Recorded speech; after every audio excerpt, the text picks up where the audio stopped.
আসসালামু আলাইকুম সবাইকে। আপনারা সবাই কেমন আছেন? আলহামদুলিল্লাহ আমি ভালো আছি। আজ আমি একটি রেসিপি নিয়ে হাজির হলাম। এই শীতে অনেক রকমের সবজি পাওয়া যায় নতুন নতুন। সেই সবজি দিয়ে আমি একটি রেসিপি তৈরি করেছি, ভেজিটেবল সতের রেসিপি। রেসিপিটি যদি আপনাদের এতটুকু ভালো লেগে থাকে অবশ্যই চ্যানেলটিকে সাবস্ক্রাইব করে দিবেন। লাইক, কমেন্ট, শেয়ার করে আমার পাশে থাকবেন। চলুন দেখতে থাকুন ভিডিওটি। এখানে আমি প্রায় 3 টেবিল চামচের মতো দিয়ে দিয়েছি সয়াবিন তেল এবং কিছু রসুন কুচি দিয়ে একটু লাল করে নিচ্ছি।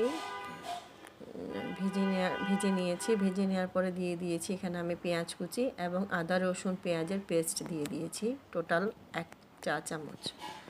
এরপর আমি এখানে দিয়ে দিয়েছি স্লাইস করে কাটা কিছু ফুলকপি এবং গাজর একটু লম্বাটে করে কেটেছি দেখুন, দিয়ে একটু ভাজবো। হাই হিটেই করতে হবে এই সবজি রেসিপিটি।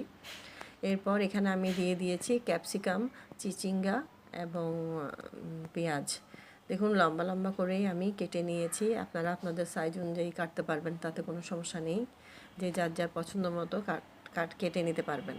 এরপর এখানে আমি সয়া সস দিয়েছি প্রায় 3 টেবিল চামচ পরিমাণ, স্বাদ মতো লবণ এবং 1 চা চামচ পরিমাণ এখানে আমি চিনি দিয়ে দিয়েছি। হাই হিটেই আমি ভেজে নিচ্ছি। দেখুন কিছুক্ষণ ভাজতে হবে, আপনারা আপনাদের সময় ধরে ভাজবেন। আমি এখানে প্রায় 6 থেকে 7 মিনিটের মতো এটি ভেজেছি, হাই হিটেই ভেজেছি। এরপর একটু ঢাকা দিয়ে রেখেছি 1 মিনিটের মতো, 1 থেকে 2 মিনিট হবে। এরপর ঢাকা উল্টিয়ে আমি আবার একটু নাড়াচাড়া করে নিচ্ছি। দেখুন এভাবেই চুলার হিটটা কমানো যাবে না, হাই হিটেই করতে হবে। সামান্য পরিমাণে আমি এখানে পানি ব্যবহার করেছি, অল্প পরিমাণে, যেমন ধরুন 2 টেবিল চামচ পরিমাণ মতো পানি ব্যবহার করেছি।